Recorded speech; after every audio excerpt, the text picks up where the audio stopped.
Então, pessoal, vou falar hoje sobre a Operação Northwoods e vai ser um react, né, de um vídeo aqui do Forgotten History. E vai ser bem importante para vocês entenderem como é que percorreu essa operação e como é um reflexo do que aconteceu em 2001, né? Of 1961. Every detail in this episode comes directly from declassified U.S. government documents. In April of 1961, the United States launched a secret invasion of Cuba. It was supposed to be quick, surgical, quiet, but instead it became one of the greatest foreign policy disasters in American history. Over 1,400 CIA-backed exiles stormed the beaches of the Bay of Pigs, and within 3 days they were either captured, killed, or forced to surrender. The plan had been to overthrow Fidel Castro. What America got instead was a global embarrassment.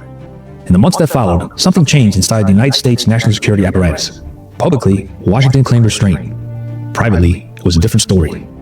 Behind closed doors, military leaders believed the only way forward was war.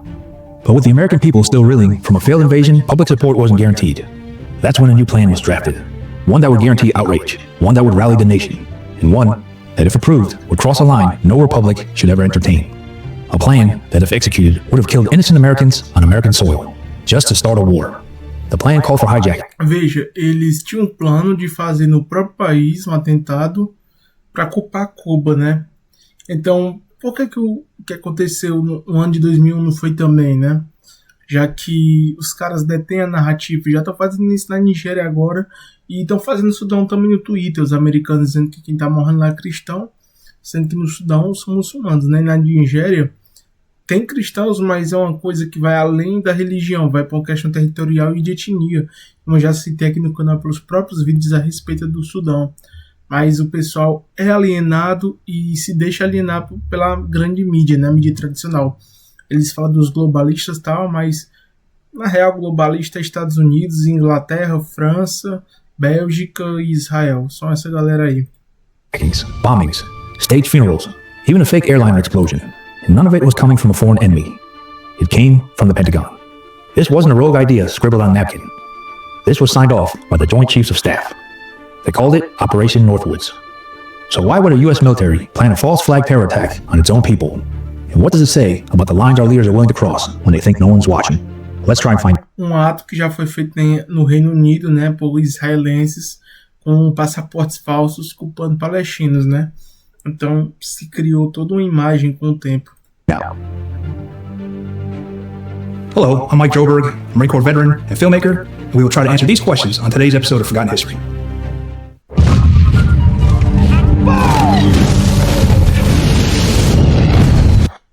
For the CIA, it was a gut punch. For the Pentagon, a humiliation. And for the Kennedy administration, a PR nightmare. What most Americans didn't realize was that President John F. Kennedy had only been in office for 3 months when the invasion began. He hadn't created the plan, he had inherited it. A cockamamie CIA scheme hatched under the Eisenhower administration that was already in motion by the time he took the oath of office. The invasion had been sold as airtight, but in reality, it was underfunded, poorly coordinated, and based on wildly optimistic assumptions about the Cuban people rising up against Castro. They didn't. The world watched as America's covert operation fell apart in real time.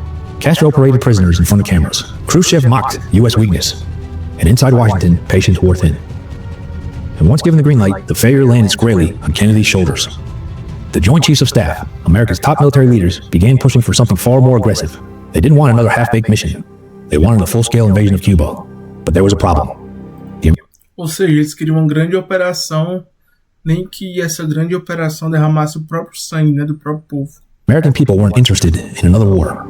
Not after Korea, not after the Bay of Pigs. And without public outrage, there could be no political mandate for military action. That's when a new idea emerged. Not one based on intelligence or diplomacy, but on manipulation. If they couldn't win the hearts and minds honestly, they'd manufacture the crisis themselves. And in March of 1962, the U.S. Department of Defense submitted a proposal that would send shockwaves through history, though the public wouldn't learn about it for another 35 years. The proposal was called Operation Northwoods. And it came directly from the Joint Chiefs of Staff, America's highest-ranking military brass. And it wasn't just one bad idea, it was a checklist of chaos. The plan outlined a series of false flag operations, attacks that would appear to be carried out by Cuba, but were actually staged by the U.S. government. The goal? E isso veio se repetindo depois, né? Que se deu a Guerra do Terror contra o Iraque. create a public justification for a full-scale military invasion. Some of the suggestions read like scenes from a dystopian screenplay. Aliás, contra o Oriente Médio, né?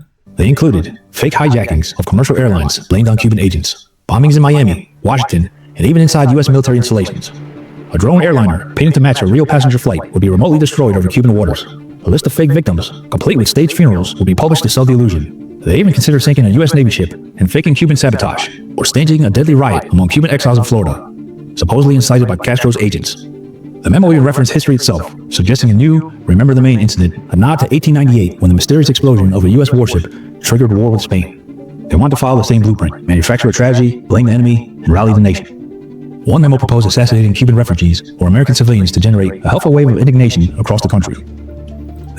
Ou seja, eles iam causar um caos ali na região, iriam fazer um bafafá, o povo ia sofrer as consequências, depois eles iam tomar Cuba à força, iam ter a narrativa, porque sempre quando eles querem fazer uma narrativa, os Estados Unidos, eles usam a ideia do terrorismo, né? Sendo que eles que fazem isso. These weren't theoretical suggestions buried in the footnotes. They were written in plain language, deliberate, cold, methodical. And most disturbing of all, the Joint Chiefs of Staff didn't just brainstorm the plan, they signed off on it.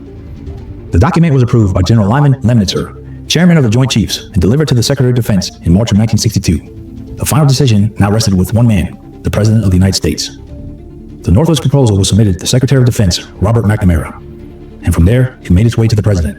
John F. Kennedy was just over a year into his first term, still weathering the blowback from the Bay of Pigs, still battling his own military leadership behind closed doors. But this time, the Joint Chiefs of Staff had gone too far. Operation Northwoods wasn't a military plan. It was a blueprint for domestic terrorism. The document was signed and endorsed. Exatamente, era um plano pro terrorismo, eles mesmos queriam fazer, cara. E fizeram outras vezes também, só que tem coisa que não chega até a grande mídia. Eles fizeram, se eu não me engano, na Guatemala, injetaram vacinas de doença num monte de gente pra testar, sabe? Umas coisas assim, cruel demais. By the most powerful generals in America. General Lyman Lemnitzer, General Curtis LeMay, General George H. Decker, Admiral George W. Anderson Jr., and General David M. Shoup. General Lyman Lemnitzer wasn't some loose cannon. He was a decorated World War II veteran, a key architect of Cold War defense strategy, and the most powerful military officer in the United States, which made his approval of Northwoods all the more chilling. These weren't fringe actors. These were the Pentagon's top brass. And President Kennedy, he rejected it. No edits, no debate. Por que você acha que o Kennedy chegou a morrer? Né? Por isso que ele não fez, não apoiou Israel e não apoiou a Operação Northwoods. O que você acha? No discussion. He shut the whole thing down. Lemnitzer was quietly pushed out months later, reassigned to a NATO command. And Northwoods was buried, locked away in the classified vaults of the Pentagon, where it remained hidden for over 35 years. Operation Northwoods was never carried out, but its existence tells us something critical, not just about the Cold War, but about power. In 1962, the top military minds of America proposed terror attacks on its own people. And they did it so confidently because they believed the ends justified the means. That alone should have sparked a national scandal, but it didn't. Northwoods remained buried until 1990. E a sociedade esqueceu isso, porque se fosse num país árabe, isso aí, islâmico já era. Tava na mídia até hoje, mas como foi no próprio Estados Unidos, o pessoal esquece, porque é o país da liberdade, o país da democracia e todo aquele blá blá blá. 1997, when it was uncovered through a sweep of documents released by the JFK Assassination Records Review Board. The plan sat untouched in the Pentagon archives for decades until a handful of researchers started asking the right questions. And by then, all the architects were gone. And the Cold War they hoped to escalate was long over. For historians, it became a case study in how far democracy can drift behind closed doors. For others, it raised darker questions. Why would a government even consider something like this?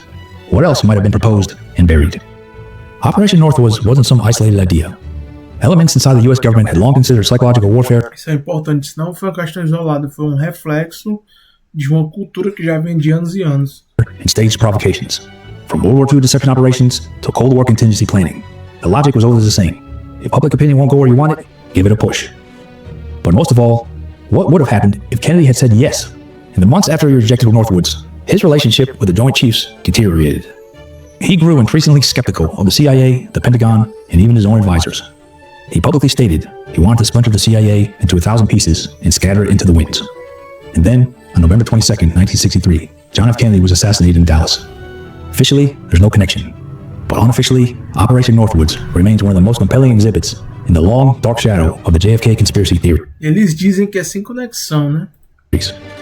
Because once you learn that America's own generals drafted a plan to kill Americans for political gain, Suddenly, the unthinkable doesn't seem so far-fetched.